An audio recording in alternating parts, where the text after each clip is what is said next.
ปลาหน้าปลาเรือมีอดสูงมานั่งพี่ยาวแตะยกเลยที่พ่อไปห่างนะเด้อมือแข็งเต้นเด้อตาย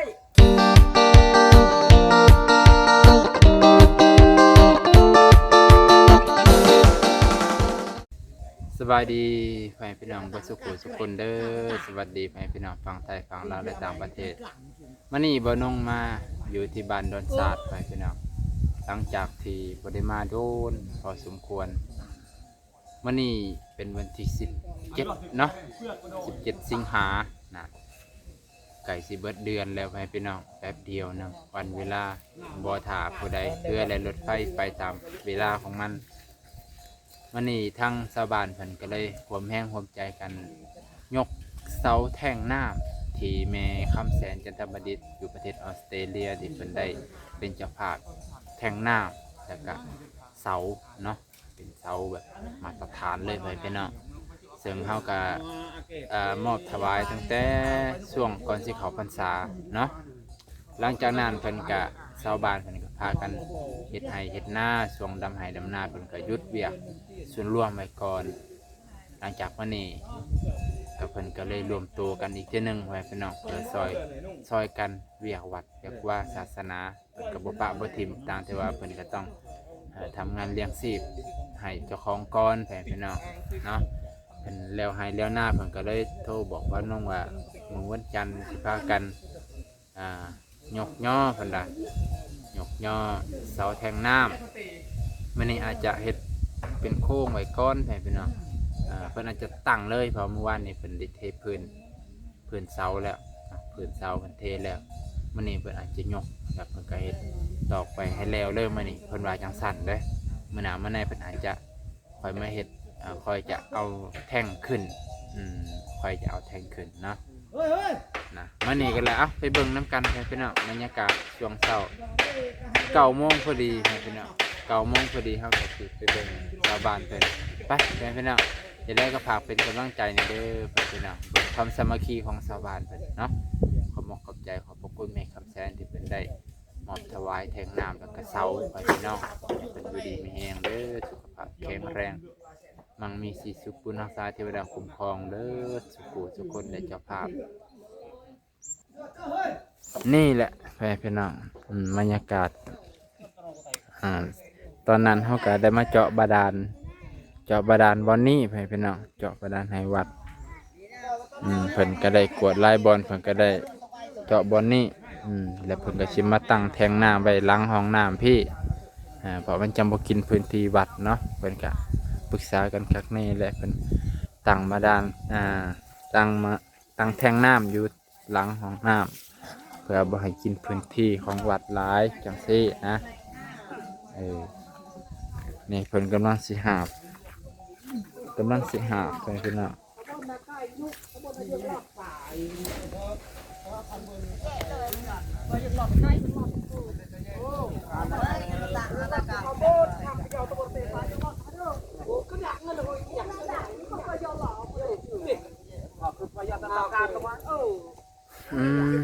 นะจะได้ไปพี่น้องเสาเนี่ย5 เม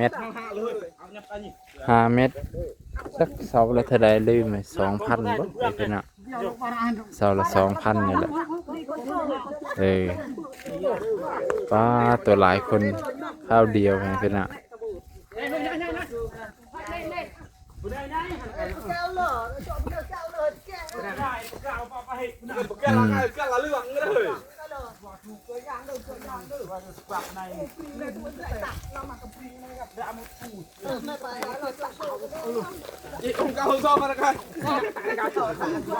ตัวละ3,000นะนี่พี่น้องโอ้ไปสิตั้งเลยกับบ่ฮู้คือสิตั้งเลยไปอยาก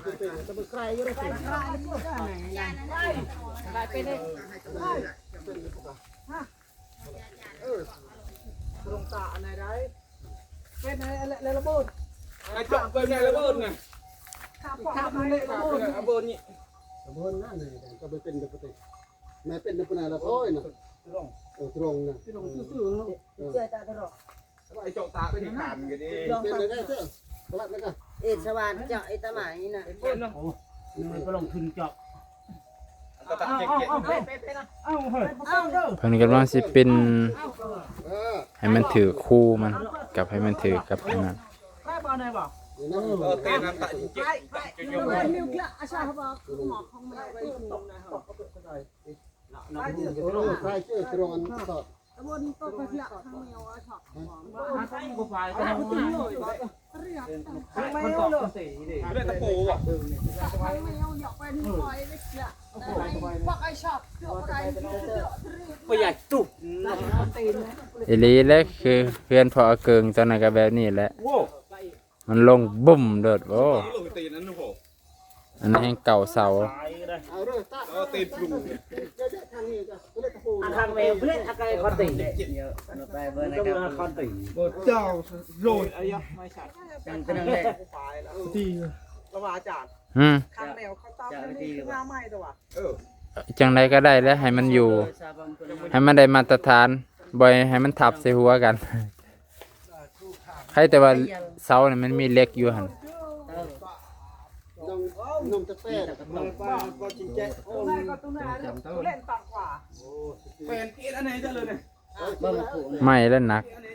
อืมไม่หนักกว่าบ่ ไม่ เบากว่า ไม่เบากว่าเนาะเออ กระดาษตะวันไปละหอยอย่าละหอย ต้องหาแนวค้ำเสาไว้ก่อนเลยเนาะก็จะมันสิ แล้วแม่ มันสิงวยทับกันเลยอืม เจ๊กมันเจ๊ก นั่นก่อนนั่นยง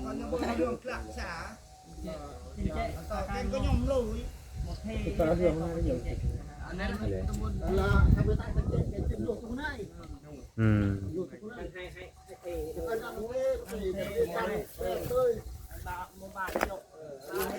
สูงเติบซ้ำกับเสาศาลาที่เป็นนะสั่งตอนนั้น5 เมตรโอ้ซ้ำสิไลเลยนะครับฮะเป็นหยังบ่เป็นหยัง เต้บ่โหดไอ้ตะดอกเกลืออันไก่กันหรือละอันนี้เด้อยากรีแค่ปึ๊กนึงตักเลยตัวถักอยู่เลยตัวนั้นปึ๊กนอนเลยไอ้ปึ๊กตักยางเจ้า เปิดหน้าไว้ตลอด ทางอีเป็นกินกันเทปูนกระดับตัก ไม่ยากดอกขังให้น้ำมีครึ่งหนึงก็พอแล้ว ผลประโยชน์เพลงเลยหอนน้ำไม่อาบเราขึ้นน้ำให้นองกันยังเฮกก็ เจาะเบิ้งแหงกับมาเปิดใส่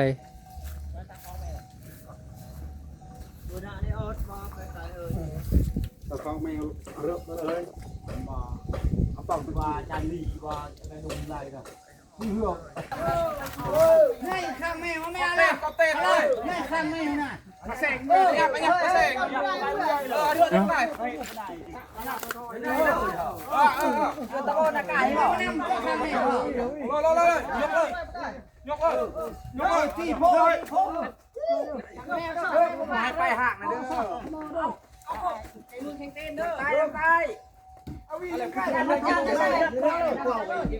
เอาเราทำไม่เอากันว่า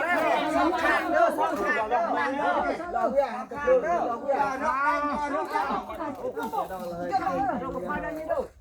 เรามีไว้เด้อเอาวิ่งข้างไว้วิ่งได้ไปตาเร่งเด้อก็ได้ก็ได้บางนี่เด้อนี่นี่เด้อนี่เด้อตาเด้อเราตาโยกเราเฮ้ยตักเจอได้เพื่อนcho nó chạy rồi ở đây cho mẹ tập lị mới nhảy đây tập cô cho này rồng noạt này tập cô cho này sop được ô thì cả ta luôn cả đây tập cô cho này cái này chiang không đi nữa con tê không đi rồi sop hey không đi đây tập cô chỗ này nó nàyตัวเตือนเป็น tao thấy nó này cô ơi nhảyนี่ เตะไปเสียแล้วว่าย กได้แล้วเสาหนึ่ง รอกเอามูตังทรอกไป ไปซ้อมหรือเปล่า ได้ สูงนี่นะป้าตะ โอ้เราก็ตรงตากกัน เตอะ เราพลมาลูก ยามนั้นอย่าไปเตะเด้อใหม่ตัวนี้ ดึงลงในแทนเลย ตะบนตุรกันเฮา ต้องไปดอกในหันเด็กต้องไป ต่อไป ก็ไหนก็เด้อเราบ่ไปดอกขนมปลา เลยชนะการแข่งเตะจบตัวยับง่ายยับง่ายยับง่ายยับง่ายยับง่ายเตะจบเอาเรื่องง่ายง่ายระเบิดตรงเนี่ย แค่พี่กันเลยพี่กันดีกว่าสุดนู่น เราก็โม่เลย ว่าครึ่งแน่นอนได้ Hãy subscribe cho kênh Ghiền Mì Gõ để không bỏ lỡ ตะโพไว้เฮ้ยกระดายาวบน lạ lừa mà mới tay ta lừa cũng cái แต่เอาใครจะโปปลาย ปลาเซ็งไง โปไม่กลับโอ้ย เฮ้ยกินอยากเตะ เฮ้ยผู้เฒ่าดอกแต่เจ้ากระตากเฮ้ยแต่ให้จูบไปให้สอดเป็นยังกระตากได้ ได้เลยสิตะเกียบตัวแอบตะเกียบนัวเจ้าตะเกียบนัวเจ้าหักแต่เช็คโอ้ไม่ก็เต่า1,000 กว่าบาทเด้อความในบุญจะระยอเด้อ อ๋อครบแล้วเนี่ย แต่นั่นคนละ10,000 กีบยังพอแหงแต่น้องเนี่ยแกนัวเจ้าไอ้น้อง เตะ เยอะเพิ่มเพียงก็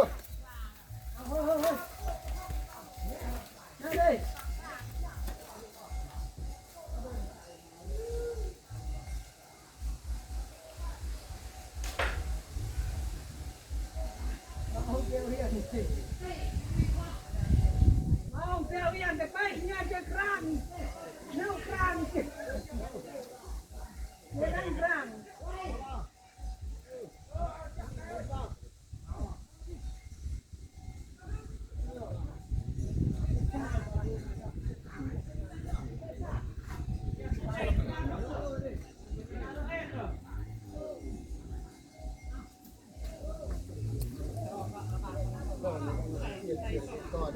เนี่ยผู้ช่วยจ้าเนี่ยผู้ช่วยประตูฮะเราขายก็ไงเนี่ย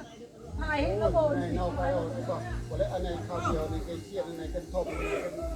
ปอก โดนปอกใจกันถึงแล้วไป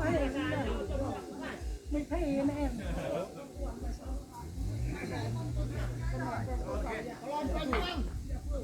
โรดปัญญาเอ็ดในปัญญาเขาเลยเขาได้น้องไปสิแปลบ้าห้องเขาได้ใจ เตือนข้าวโดยเจ้าไอ้ตาไข่เจ้าปากของสายเงินข้าวโดยจะประกลางบอกไงก็ได้ต้องขึ้นเลยเจ้าป่าอันมาไกลละก็ได้ต้องขึ้น รวยได้เฮ้ยมันเอามาซะๆเกาะศิลปะโอ้ยพี่ชายเจ้าแก่ก็มันเบิ่นี่อยู่ทางไหนบ่ได้เด้อว่าแล้ว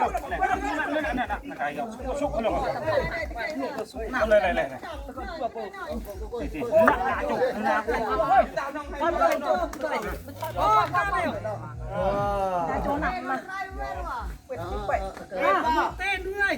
เต้นด้วย ใครเจ้า เต้นใครจะบอก ใครขัดตัวไว้ด้วย เจ้าบ่จะชูนเด้อตรงไก่อันดำลงไก่ทอด มาดำประหลัดเจ้าเพิ่มใครบอกอ๋อเป็นอ้าวใครเถอะปักเถอะไอ้นอก จุดนี้ ใครต่อใครเลยเลิศมาใครเนี่ยโลทะเลอะไรกาไก่เฮ้ยก็ไปได้เฮ้ยก็ไปเนี่ยลูก ตะเกียบกับตรง เกี่ยวบอก เนี่ยเกี่ยวลูกไหน อย่างนี้เด้อเอาตัวไหนละให้เป็นนมตัวไหนเป็นนมตัวไหนเอาเนาะ ใหญ่ก็ ก็หลายคนก็แต่ไปเลยจะหลับจะคว้าหาตัวกันเนี่ยลูกอ๋อเนื้อทางแมวก็อ๋อเนื้อเป็น ไอ้กระร้านไหนกระร้าน แล้วได้บอกก็แล้วไปเอาเครื่องมากันหมด มันก็ชื่นเลยลูกไก่ เด้อ โอ้ยโอ้ยโอ้ยโอ้ย ไม่ได้ยุ่งโคตรขายยากว่าอันนี้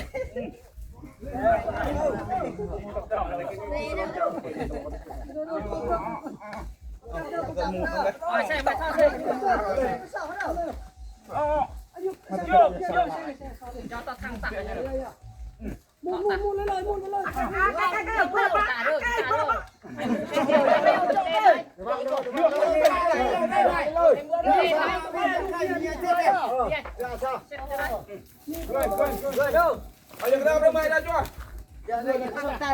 Bua sao bông đâu. Đang ơi nông đã khẩu rồi. Chết Tặng chứ đâu. ơi răm ơi. À lương răm không? Để tiền đâu. Nghe nghe. Nè đây liếng ăn đất này chứ cộ gì. Bên nét. Tạ tiền cho là hơi là này mồm sọt này kìa. Đi qua tại treo thôi đó. อ่ะยกได้2 เสาแล้วยังเหลืออีก2 เสาให้พี่น้อง Con để trong cái nàng tỉ. เหลืออีก2 เสาก็สิได้ยกต่อ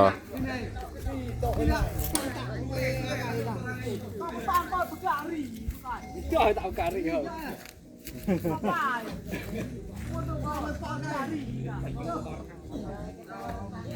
Mày nè. Thong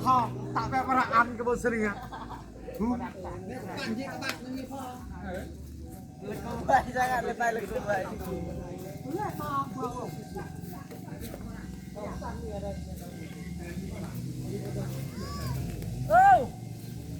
Con cái rửa nước quẹt con. Này rửa nước quẹt ở tầng không coi.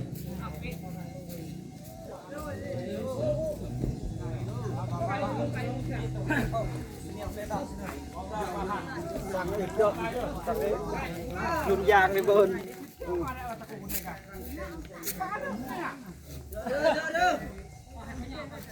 Rồi khổ mãi ở đây. Cái gì ta? Cái không? Cái ta luôn cả. Này nó cho cả sen tiếp mà. Nha sen tiếp.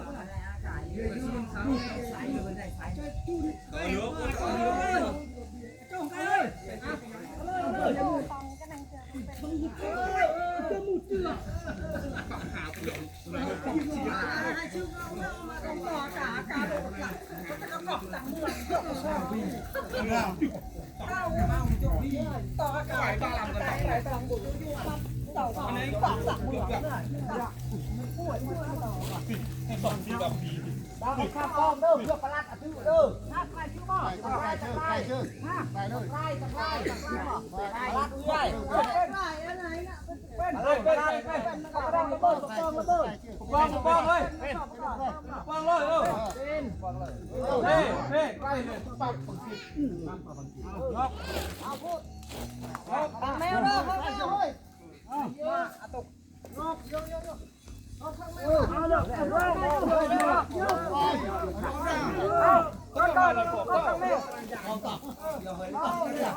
Chỗ này chỗ thun cầu của mình. Nó cầu thun. Cầu thun.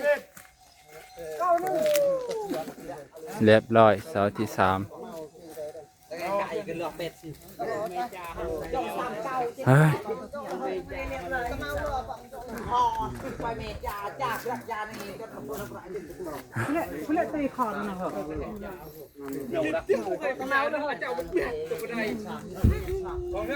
เสาที่ 3แต่ว่ามายังเหลือเสาสุดท้ายให้พี่น้องมันเสาสุดท้ายใกล้สิเบิดแล้วเพิ่นกำลังหาแนวค้ำเสาไว้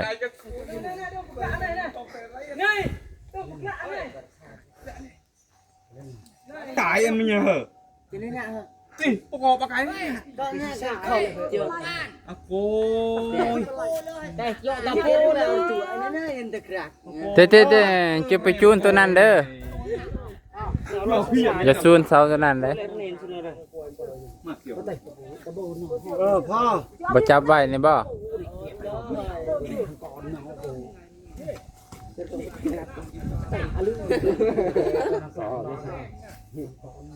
พ่อเอ้ยเจ้าบอลปะเทา Hãy subscribe cho kênh Ghiền Mì Gõ để không bỏ lỡ งามเฮ้ยป๊อปป๊อปป๊อปป๊อปป๊อปป๊อปป๊อปป๊อป อ่ะ ยาวเลยกินให้เร็วไหวดิ อืม โอ้ยคนต่างเด็กว่าน่ะในตะบนตังนี่ว่าเทน้ำหนำ เทน้ำอันกันเป็นเป็น ได้ที่ อ่ะไปเป็นนางไอ้เสาสุดท้ายบัดนี้เหลือเสาสุดท้ายจะได้ยกมาได้บัดเต้า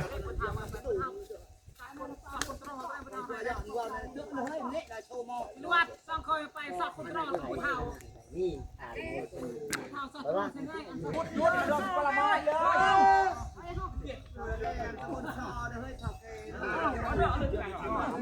ไปเป็นนางเสาสุดท้ายแล้วบัดเป็นกำลังยกมา เดินซอความเนื้อตาตีสไลด์สลองต้องประตูเจ้าปีกขวาเจ้าปลาน้ำปลาเรือเนื้ออ่อนเสือมานั่งพี่ยาวตักยูยูเจ้าเบ็ดกระดกดีกว่าเอาเดี๋ยวตัวเลยสองปลาเป็นหรอกใครเจอได้เป็นใครเจอได้ ได้การแล้วดอกขอได้การแล้วดอกขอ อ่อนนึกออกไหม โอเคไปเป็นนางเสาที่สี่ก็ได้ครบแล้วเรียบร้อยเสาที่สี่ก็ครบแล้วบัดนี้ก็ได้ เละสาวงากันเนาะ ยกขึ้นเบิดตอนนี้เพิ่นก็คือสิอันนั้นเนาะเพิ่นก็สิหาตั้งไว้คักๆแล้วเพิ่นก็จะเทตีนได้บัดนี้วิชาการเพิ่นก็จะเฮ็ดทำงานต่อก่อนเพิ่นก็หาความตรงความตรงความเอียงความอันนี้แหละให้เพิ่นเอาเพิ่นก็สิแทกคักแน่เพิ่นก็สิเฮ็ดการเทเสาไว้ให้มันอยู่ก่อนให้เพิ่นเอาเพื่อให้มันมั่นคงเนาะเพื่อความปลอดภัยนั่นแหละเอาก็เลยมาเบิ่งความสามัคคีของชาวบ้านเพิ่นตั้งแต่เช้าให้เพิ่นเอาตั้งแต่ 7-8 โมงพุ่นแหละบ่นงก็เลยมาสังเกตการณ์เพิ่นโทรบอกบ่นงก็เลยได้มาเบิ่งนำให้เพิ่นเอาก็ได้ยกได้ย่อน้ำเพิ่นเนาะมื้อนี้ก็สิจบเพียงเท่านี้ก่อนเด้อให้เพิ่นเอาจบเพียงเท่านี้ก่อนชาวบ้านเพิ่นก็ซอยกันสามัคคีกันหลายภาคส่วน